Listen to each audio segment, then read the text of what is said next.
Look closely at the shirt you are wearing right now. It may once have passed through the hands of a worker in Dhaka, someone who works long hours every day, yet still returns to a small, sweltering room beside polluted water. Even more surprising, right next to those slums stand high-rise buildings, diplomatic districts, and luxurious shopping centers. But that contrast is still not the most shocking part. In this video, we will enter the side of Bangladesh's capital that few people ever see. And the final truth may make you look at the things you buy in a completely different way. Before we begin, click like, subscribe, and leave a comment. Who do you think truly pays the price for cheap products? Number 10. Dhaka, a city that never has enough room for everyone. Dhaka is growing faster than it can contain itself. Located beside the Buriganga River, in the middle of the Bangladesh Delta, it is not only the capital, but also the country's most important center of politics, economic activity, and employment. Every morning, millions of people pour onto the streets, in buses, on motorcycles, and in colorful rickshaws. Horns overlap with the roar of engines, while the avenues quickly become streams of people that are barely moving. From above, Dhaka looks like a sea of concrete stretching to the horizon, where high-rises, factories, markets, and aging sheet metal roofs are packed tightly together. But below, the city is racing against its own speed of development. Many families leave rural villages after failed harvests, shrinking farmland, floods, or a lack of work. They come to the capital hoping to find a position in a garment factory, on a construction site, or in one of the crowded markets. Yet the number of newcomers rises faster than the number of affordable homes, schools, hospitals, and roads that Dhaka can build. Inside the alleys, one small room may serve as the place where an entire family sleeps, cooks, studies, and stores everything it owns. Many people must share water sources, toilets, and narrow walkways with dozens of other households. When heavy rain falls, dirty water can flow into their homes. In hot weather, sheet metal roofs trap heat, making each room feel like a sealed box. On the streets, even a short journey can take hours because of congestion. Workers arrive late for their shifts. Children must cross packed roads to reach school, and ambulances can become trapped in traffic. Dhaka does not lack people willing to work and rebuild their lives. What the city lacks is the space, infrastructure, and time needed to keep pace with millions of people searching for a place of their own. And as more people arrive, the question becomes clearer. How far can this city continue to expand before its own weight begins to crush the people living inside it? Number 9. Gulshan and Korail, two worlds separated by only a strip of water. Gulshan and Korail are such opposite worlds that it is difficult to believe they exist in the same city. In Gulshan and Banani, Dhaka appears through glass-covered high-rises, heavily guarded diplomatic districts, and modern apartments behind tall fences. Along the avenues, cars line up outside luxury hotels, international restaurants, and brightly lit shopping centers. Inside the buildings, the air is cool, stone lobbies gleam, and security guards stand at every entrance. A visitor who sees only this part might believe Dhaka is moving rapidly toward the future. But just nearby, across the water, Korail begins, and with it, an entirely different city. Sheet metal homes are packed together along paths so narrow that even two people struggle to pass each other. Electrical wires hang low overhead, household water must be shared, and many toilets serve far too many families at the same time. When rain falls, mud and dirty water flood the walkways. When the sun comes out, sheet metal roofs trap heat, turning small rooms into hot boxes without airflow. Children play along the water's edge, while adults use every open space to cook, wash clothes, or repair their roofs. Korail residents work in the wealthy neighborhoods next door. They are domestic workers, security guards, drivers, cleaners, and laborers who keep Gulshan running every day. Every morning, they leave their crowded rooms and cross a very short distance to enter a world of glass and air conditioning. At night, they return to the other side, where the light grows dimmer and the alleys remain crowded. These two areas are not separated by hundreds of kilometers, but only by a strip of water and a social divide that is nearly impossible to cross. Gulshan shows what Dhaka wants to become. Korail shows the price many people are paying to keep that city brightly lit. Number 8. Rickshaws. The men who keep Dhaka moving with their own legs. The rickshaw is Dhaka's most vivid symbol, but behind the bright paint is the strength of people whose bodies are worn down day after day. On the packed streets, pedal rickshaws weave between buses, motorcycles, and an almost endless stream of pedestrians. Their frames are decorated with patterns, birds, village scenes, and colors so bright that they look like moving paintings in the middle of the city. Every ring of the bell is not only a request for space, it is the familiar sound of Dhaka, where thousands of people still rely on someone else's legs to travel through narrow alleys and neighborhoods that cars cannot easily reach. For a visitor, a rickshaw ride can feel interesting, unhurried, and full of color. For the driver, it means hours of pedaling under the sun, amid exhaust fumes and heat rising from the road.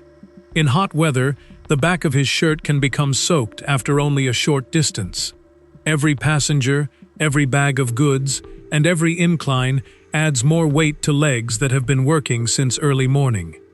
He has no air conditioning, no permanent shade, and no freedom to stop for long, because every moment spent standing still means no income. By midday, many drivers rest only at the roadside, quickly drink a glass of water, wipe away the sweat, and return to searching for passengers. Their income changes with the weather, the number of people on the streets, and the bargaining involved in each ride. A good day may provide enough money to buy rice, pay the rent, and send a little back to their families in the countryside. A day of heavy rain or extreme heat can destroy every plan. After nightfall, the rickshaws keep moving, carrying office employees, workers, and students home. Dhaka sees the colorful vehicles, but rarely looks closely at the man bending forward in front. This city does not move only on engines. Part of it is still being pulled forward by the muscles, breath, and legs of people who cannot afford to stop. Number 7. The rooms where an entire family must live, in just a few square meters. These rooms in Dhaka's working-class neighborhoods are not merely places to sleep. They contain an entire family's life, compressed into just a few square meters. Inside, a thin bed may take up almost all the available space. During the day, it is folded away to make room for a gas stove, a rice pot, clothing, and a study corner for the children. At night, everything is pushed back against the wall, so parents and children can lie beside one another in a hot, low room with almost no airflow.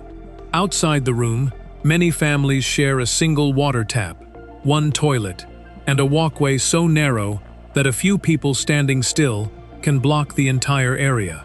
Clean water does not always flow reliably. On some days, residents must line up with plastic buckets early in the morning, because arriving even a little late may mean there is not enough water left to cook, wash clothes, or bathe the children. Under the sun, sheet metal roofs absorb heat and hold it for hours, turning each room into a sealed box. Children sleep with soaked backs, while adults sit outside the door simply to find a little air. When rain falls, dirty water from the pathways and drains can reach the doorway, bringing mud, garbage, and the smell of sewage. The few belongings a family owns must be raised above the floor, while small children are kept indoors because a single slip could send them into the black water below. Despite these conditions, rent still consumes most of the income earned by rickshaw drivers, garment workers, domestic workers, and day laborers. Even more frightening, the houses are built so close together that fire can spread with terrifying speed. One leaking gas stove, one short-circuited wire, or one small flame can turn the entire neighborhood into a sea of smoke before a fire engine can reach it. At month's end, families must choose among rent, food, medicine, and their children's education. They live inside the city that provides their work, yet they never have enough space to truly call it home. Number 6. Cheap clothing. The real price paid by Dhaka's workers. A cheap shirt in a store in the United States may carry a price that the buyer never sees. The label shows only the brand name, size, and place of manufacture. But behind those few small lines of text is a journey that begins in factories around Dhaka, where millions of items are cut, sewn, inspected, and packed before crossing the ocean. Inside the factory, long rows of sewing machines stretch beneath white lights. The constant movement of needles blends with the sound of fans and supervisors urging workers to stay on schedule. Most workers are women. They sit for hours at sewing tables, repeating the same seam across hundreds of shirts, pants, and dresses made for people they will never meet. Every morning, many leave their crowded rented rooms very early, squeeze onto buses, or walk through congested streets to reach their shifts on time. By day's end, their eyes ache from watching the stitching, their backs hurt from sitting for so long, and their fingers continue to move with the same rhythm, as though the machines have never truly stopped. When payday comes, the money must immediately be divided among rent, rice, clean water, medicine, and their children's education. A small amount may be sent back to parents or children living with grandparents in the countryside. After everything is paid, almost nothing remains to save. One sick day, a child's fever, or a rise in food prices can destroy the family's entire plan. The contradiction is that the garment industry helps Bangladesh export goods across the world and provides work for millions of people. Yet many of the workers behind that success still struggle to maintain a stable life. They sew clothing for brightly lit shopping centers, then return to hot rooms where an entire family must share every small area of space. So next time you see a shirt sold at a surprisingly low price, remember that the amount on the label may not represent the full cost. The rest may already have been paid through the time, health, and future of a worker in Dhaka. Number 5. Buriganga. The river that once sustained Dhaka is becoming a dead river. The Buriganga once sustained Dhaka, but today, the city itself is draining the life from it. For generations, this river has carried merchant boats, goods, and people through Bangladesh's capital. Every morning, small boats still crowd the water, carrying vegetables, rice, construction materials, and passengers to terminals packed with people. The sounds of engines, vendors calling out, and oars striking the water create a rhythm that seems never to stop. From a distance, the Buriganga can still look like the city's lifeline. But up close, the color of the water begins to tell a different story. Some sections turn dark black, while others are covered with foam, oil, and floating waste. Plastic bags, bottles, and garbage drift beside the docks, as pipes from residential areas and production facilities continue releasing dirty water into the river. The smell of chemicals, mud, and decomposing waste hangs in the air, making it difficult for visitors to remain on the riverbank for long. Along the riverbank, life must continue. Laborers carry cargo with bare hands, boat repair workers sit close to the water, and children play near areas that even adults are reluctant to touch.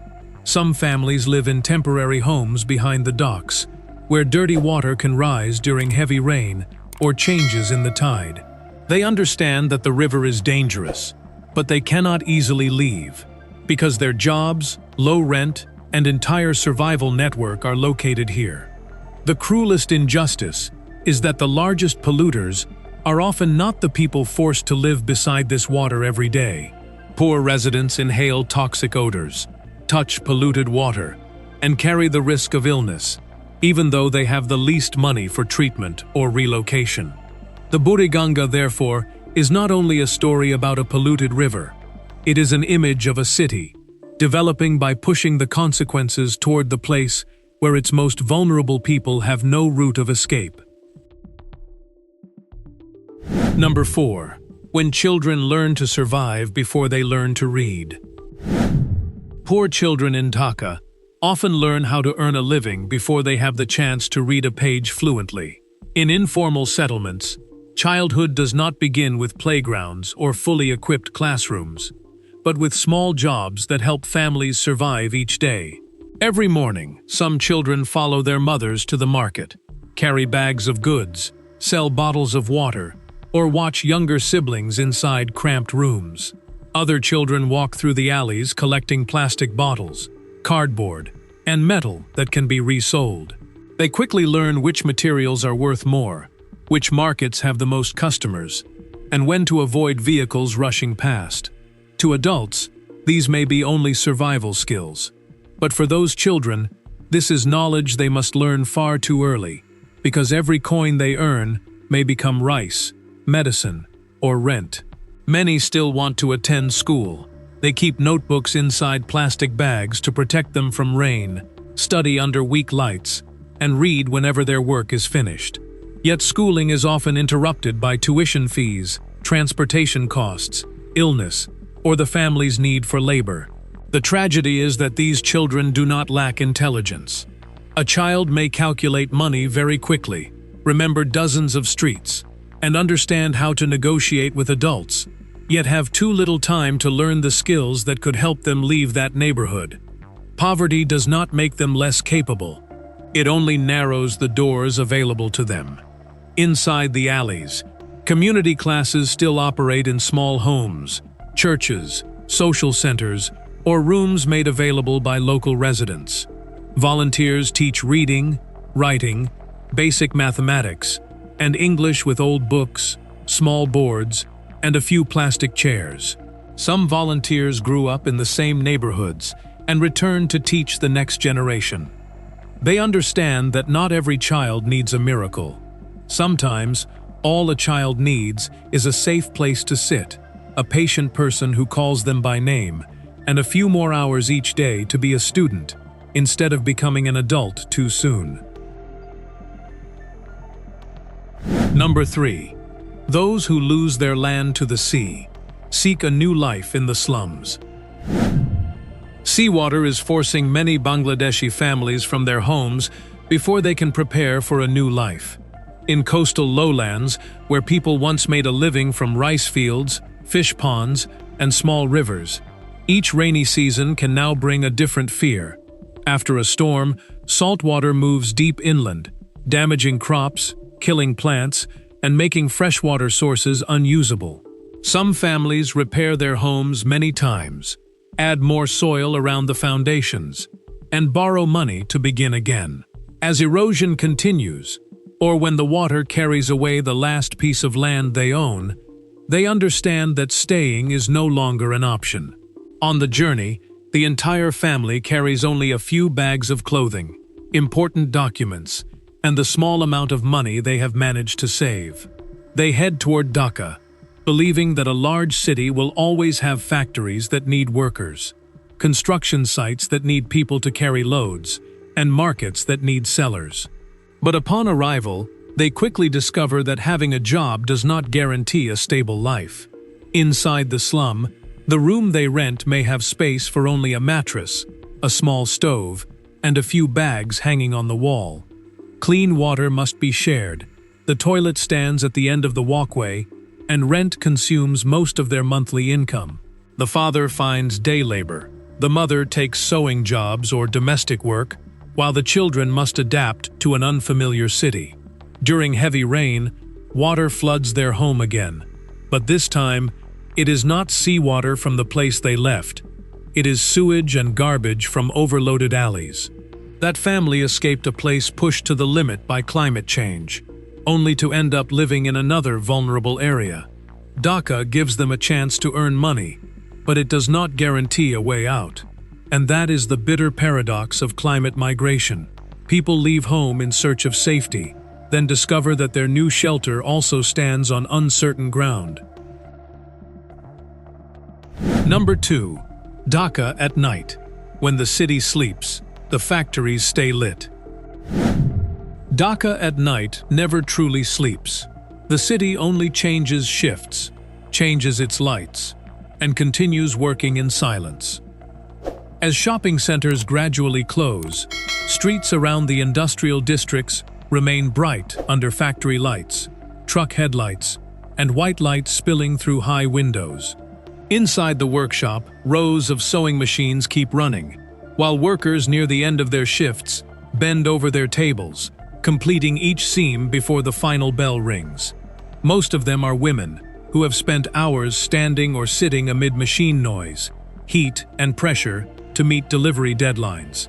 After the shift, a young mother leaves the factory with a small bag over her shoulder.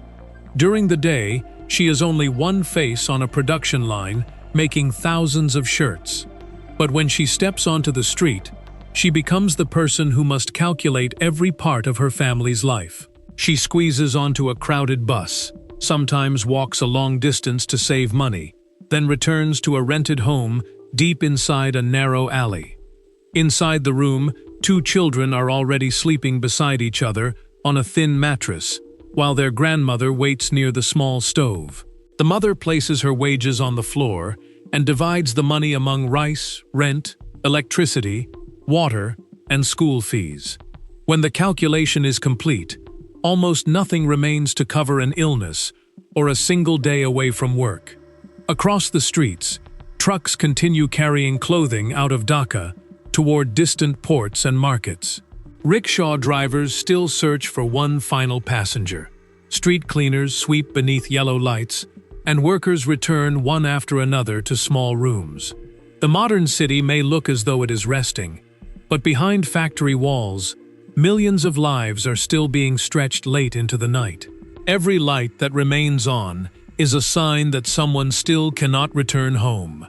Dhaka at night, therefore, is not only filled with light, it also carries the exhaustion of people who make goods for the world, then return home and continue calculating how their families will survive tomorrow. Number 1. Dhaka, and why its slums keep expanding. Dhaka's slums continue expanding, not simply because people are poor, but because the city has not created enough suitable housing for the workers who keep it running. Each year, many families from rural and coastal areas come to the capital after losing work, losing land, or no longer earning enough to survive. When they arrive, factories, construction sites, markets, and wealthier households still need garment workers, rickshaw drivers, cleaners, security guards, and domestic workers. Jobs may be available, but legal housing close to work remains beyond the reach of most low-income laborers. Near the center, rent costs more than they can pay. Farther away, transportation costs and travel time become another burden. Even a short journey can take hours in gridlock traffic, causing workers to arrive late, miss shifts, or spend most of their income on transportation. So they choose the remaining pieces of land near their workplaces and build homes from sheet metal, wood, and reused materials. Over time, one house becomes a row of houses, one walkway becomes a neighborhood, and that neighborhood gradually holds thousands of people while still lacking clean water, drainage, and legal ownership rights. When authorities clear the area, the homes can disappear in a single day. But the need to live near work remains. When resettlement areas are too far away, residents must choose between a better home and the ability to continue earning money. Many eventually return to the inner city, find another piece of land, and begin building again from the beginning. The cycle continues. Migration, housing shortages, temporary homes, clearance, relocation, and return. Dhaka can demolish a slum, but it cannot erase the causes that created it with bulldozers alone. Until affordable housing, transportation, and employment are addressed together, new sheet metal roofs will continue to appear. And that is Dhaka's final truth. The slums do not exist outside the city. They are the hidden part of the way this city is developing. After everything, Dhaka is not only a story about a crowded capital, cramped slums, or factories that remain lit after night has fallen over the city. It is a story about the people who keep a megacity running, yet must live in sweltering rooms beside polluted water, under pressure that never allows them to stop working. From Korail, where sheet metal roofs stand beside wealthy neighborhoods, to garment workers who make clothing for the entire world, rickshaw drivers pedaling through the heat, and families leaving home after losing their land, Dhaka reveals a truth that is difficult to ignore. Development does not mean that everyone is moving forward. Most importantly, the slums do not exist outside the city. They exist inside the same system that created high-rises, cheap goods, and modern shopping districts. If this video has made you see Dhaka differently, click like, subscribe to the channel, and leave a comment below. Which part of this story made you think the most?